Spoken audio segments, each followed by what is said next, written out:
may bago na naman akong i-share sa inyo. Matagal ko na itong iniisip, pero kanina ko lang ginawa. Kasi may time na gusto nating itaas at saka ibaba yung ating chamber. Hindi ko na pinakita yung paggawa ng aking chamber. Ito ang aking bagong chamber na ginawa. So ito ay pipe na standard na D4. Tapos 8mm yung kapal. Tapos nilagyan ko ng curve para ma-pressurize yung yung hangin para magkaroon ng Venturi effect. Okay, so ganito ibig sabihin.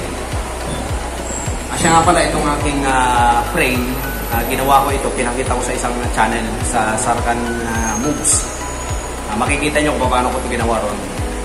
Okay, so ngayon naman, ang naisip ko, itong chamber na ito ay itataas, pwede nating itaas at siya pwede nating ibaba. Ganito ibig sabihin, kung ganyan ang position yan, pwede natin siyang itaas or pwede pa natin i-adjust pa ibaba. Matagal ko nang iniisip ito. So, kanina ko lang ginawa. Okay, so ang gagawin ko ay napakasimpleng design lang. Walang tornilyo. Simple-simple lang. Ganito lang ang aking naisip na design. Flat bar lang. Ito ay 316 na flat bar lang by 1 1/2. Wala akong makita mas makapal na materyales. Mas maganda, mas makapal. So, ganito lang ang dinesign ko. Isusok-sok lang natin dyan yung ating chamber. Then, temporary mag-stable na yun. So, sana may mapulot kayong idea sa paggawa ng ganito. So, ito ang adjustment niya. Ang pinaka-standard, nasa number 2 na pangalawang slot. Then, kung gusto ko itaas, ilalagay ko sa number dito sa una. Kung gusto ko ibaba, meron pang 3 choices. So, walang limit kung gaano kataas ang gagawin ninyo o gaano karaming pababa. Nasa sa inyong discard na yan. Basta ang importante, pwede palang i-adjust ang ating chamber. Pwede nating itaas, pwede nating babaan o ibaba. Kasi may mga pagkakataon na kinakailangan nating babaan ang ating chamber. Gawa ng yung ibang mga chamber, pagka nilagyan na natin ng splash proof, nagbabago yung height. So, nawawala yung maximum performance ng ating ng ating kalan. At saka yung patungan, nagiging problema kasi tumaas, sumasablay na sa pinakapatungan natin. O kaya, sa nagkakaroon ng problema, kaya naisip ko, para ma-minimize yung ganung problema, ang chamber na to ay gawin na lang na pwedeng itaas or pwedeng ibaba. Okay, so ang naisip kong design, hindi masyadong masalimuot, madali lang. Tingnan nyo kung paano ko gagawin. So, siguro marami na rin nakaisip na ito, kaya lang hindi lang nila ginagawa pa. So, maaaring ako pa lang ang unang gagawa na ito. So, samahan nyo ako kung paano ko to gawin. By the way, ang kulang na lang na ito, yung daanan na lang ng langis. Naka-ready na yan. Okay na yan. Yung nozzle na ito, naka-ready na rin kasi marami akong nozzle na naka-prepare. Inuna ko kasi muna yung mga nozzles. Then yung daanan na lang ng langis ang kulang na ito. Madali na yun. Pagka-simpleng problema na lang yun. Okay, so samahan nyo ako ngayon. Bubuuin natin ito. Temporary lang muna. Kasi hindi pa talaga kulang pa ito ng pyesa eh. Ang ipapakita ko lang na pwede natin pala itong gawing adjustable. Okay, so adjustable, removable. Okay, so let's go. Samahan nyo. Punta tayo sa welding area. Hindi ko na pinakita ang pag-prepare na ito. Madali lang naman, flat bar lang naman. Tabasan nyo lang ng ganyan. Ayan. 4 na piraso lang ito. Ito ang ating tatrabahuin ngayon. Samahan nyo ako sa welding area.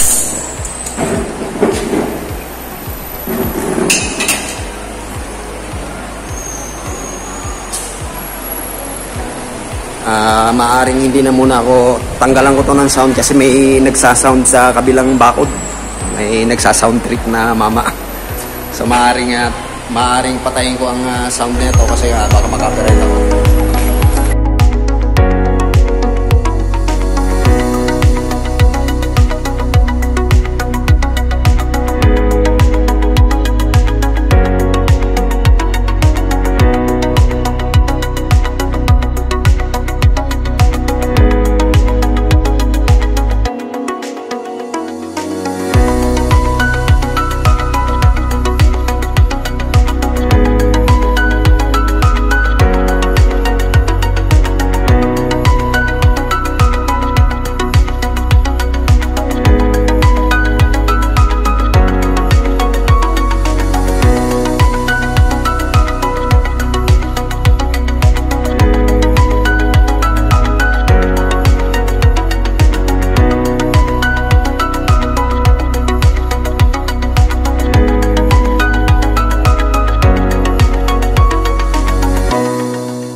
Okay, so nai-position na natin ang ating pinaka chamber. Gaya ng sabi ko, itong chamber na to ay pwede natin i-adjust. So hindi ko pa kinabit yung daanan ng hangin at saka daanan ng mantika para mas nadi-visualize yung maingay. So ganyan lang ang ginawa kong design. So nasa pangalawang ano lang siya, pangalawang gitna. Ayan, nasa pangalawang slot. So pwede nating siyang itaas pa ng apat na bali 5 ito. 1, 2, 3, 4, 5. So 5 adjustment ang pwede nating gawin sa ating chamber. So tutukan nyo maigi kung paano ko to gagawin. Tignan nyo maigi kung paano ko ito i-adjust. Paano ba ito? Masyadong makita. Okay, so ganito lang ang pag-a-adjust niyan. Hihilahin lang ng konti. Tapos itutusok doon sa gitna na gusto natin. Halimbawa sa pangatlong layer.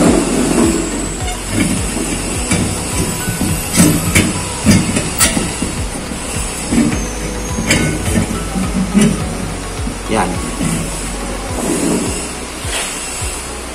Nasa pangatlong layer na siya ngayon. So ganun lang kasimple ang stable na rin yan para hindi para hindi dumulas, may stopper dito yan. Para madaling magsentro itong square bar na ito. Pagtatanggalin natin, napakasimple lang. Yan, papupunod na siya ng buo. So para hindi siya dumulas, naglagay ako ng parang pinaka-stopper na square bar lang para hindi na masyadong na-allowed, para madaling magsentro. Okay, so ganito lang ang pagkakayari ng ating frame. Ayan. Okay, so na-imagine nyo na kung anong mangyayari.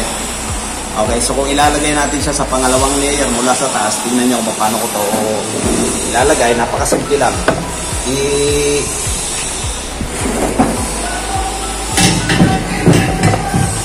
Ilalagay lang natin siya sa sa pangalawang layer mula sa taas. So i-position lang natin siya dyan, ganyan. Tapos itutulak lang. Pagka naka-shoot na yung ating pangalawang layer, pwede na natin siyang itulak. Yan. Stable na yan. Yan ang pinaka-standard na lalagay niya. Yung pantay lang siya rito sa level na ito. Ngayon, pag may, ayan, pantay na yan. Pantay na yan sa ating pinaka-frame. Okay, kung gagamitan natin siya ng tinatawag na splash proof, kasi pagka nilagyan natin ng splash proof yung ating chamber, magbabago ng height yan. So, meron pang 3 na slot. Depende sa splash proof na gagamitin natin, o kung gusto natin pahinaan ng apoy, ibababa lang natin para hindi rumekta ng maigi doon sa ating niluluto. Pwede nating bawasan yung init kung talagang hindi na makaya ng blower natin yung kanyang pinakamahinang apoy. Pwede pa natin siyang i-adjust pababa para humina yung ating apoy. Ngayon kung normal operation, so ganito lang ang taas niyan. Ngayon kung gagamit tayo ng ibang salangan na mataas ang pinakapatungan ng kaldero, pwede pa natin itong itaas. Nag-provide pa ako dyan ng isang slot. So ayan, tingnan nyo kung paano ko gagawin. Hindi lang masyado makita, dito na lang. Yan. Okay, pwede pa itong adjust ng isang taas pa. Ihilahin lang, tapos isuot lang sa butas sa, ayan, stable na uli yan.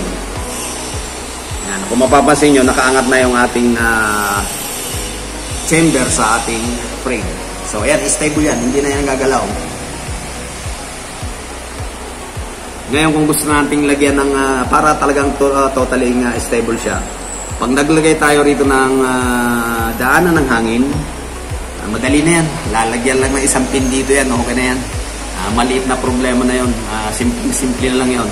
Okay, so ang importante ngayon, ito yung pinakamabilis na paraan para magawa nating pataasin at pababain pa natin yung ating chamber. So napakadali lang ng ginawa kong design na yan. Ayan, oh.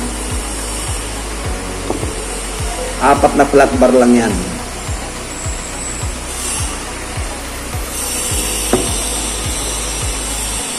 Okay, so dito yung magiging daanan ng hangin at saka langis. So hindi nagagalaw yan. Stable na yan. Hindi na basta-basta gagalaw yan. Okay, so yung normal operation, okay, yan. Magandang anggulo. Titignan natin. Ilalagay natin sa pangalawang slot. So gagawin lang, hilahin lang ng konti. Pwede nating ibaba yan. Tapos i-sentro natin sa pangalawang slot.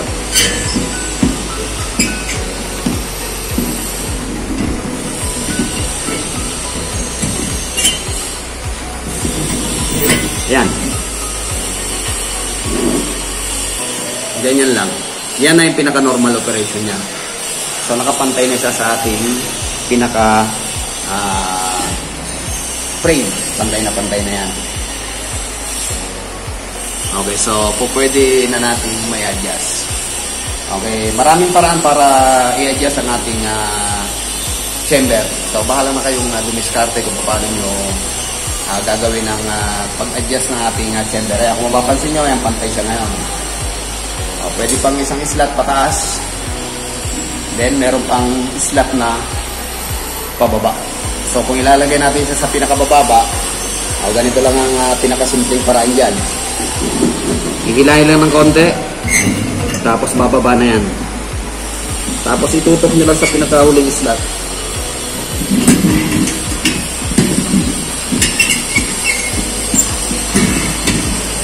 Yan. Stable na yan. So, napakababa na ngayon ang ating pinaka-chamber. So, pwede natin ibaba. Kung gusto talaga natin magpainin at mahinang-mahinang apoy, yan. Pwede na natin i-adjust. Pipigilan natin yung init ng apoy. So, itong lugar na to, kasamang may adjust yung ating daanan ng langis at saka daanan ng hangin. Madali na yun. Simpleng problema na lang yun. Ang importante, ito, paano natin may adjust ng stable siya sa mabilis na paraan. So, maraming paraan dito kung paano ito i-adjust. For the meantime, itong proseso lang muna na ito ang ginawa ko. Pwede naman dyan, pin lang dalawang butas lang. Basta marami kayong magagawang paraan. So, kung gusto nyo ganitong design, so yan, sana magka-idea kayo. Yan. So, ibabalik ulit sa pinaka-normal operation. Sa pangalawang slot mula sa taas. So, hilahin lang ng konti. Tapos, may adjust na natin yan. Ilalagay natin sa pangalawang layer. Kung gusto natin sa pangalawang layer. Yan. Yan. Sentro na uli yan. Okay. So, yan ang pinaka-normal operation niya. Pantay na siya sa ating frame. So, hindi yan nagagalaw-galaw. Wala na yan. Stable na yan. Hindi na yan basta-basta lalaglag. Sana may napulot kayong idea kung paano natin mai-a-adjust ang ating mga chamber. Kasi may chance na gusto natin ibaba ang chamber. Kung kailangan natin itaas o kailangan natin ibaba, so itong solution. Para mapagaan lalo yung gumagamit ng mga kalan de mantika para isang kalan na lang ang gagamitin. Kasi kung nakapix ito, so mahirapan na tayong mag-adjust. I mean, hindi na tayo makakagamit ng splash proof kasi tataas yun, panibagong adjustment na naman tayo. So isa ito sa solusyon. So sana may napulot kayo yung idea sa mga ganitong klase ng mga kalan. Okay, so ang susunod na gagawin ko rito, gagabit ko na lang yung daanan ng hangin saka daanan ng use oil. So ganun din ang gagamitin niya rito. Automatic oil regulator din ang design sa ganitong mga susunod na gagawin ko. Okay, naka-ready na rin yung nozzle na ito, pati yung tangke. So ang ipapabricate ko na lang yung pinakadaanan ng hangin at saka daanan ng use oil. So Ang pinakita ko lang para para mapadali kayo. So itong isang solusyon paano mag-adjust ng height ng ating chamber. So hanggang dito na lamang muna ulit. Maraming salamat sa pagsama. Until then.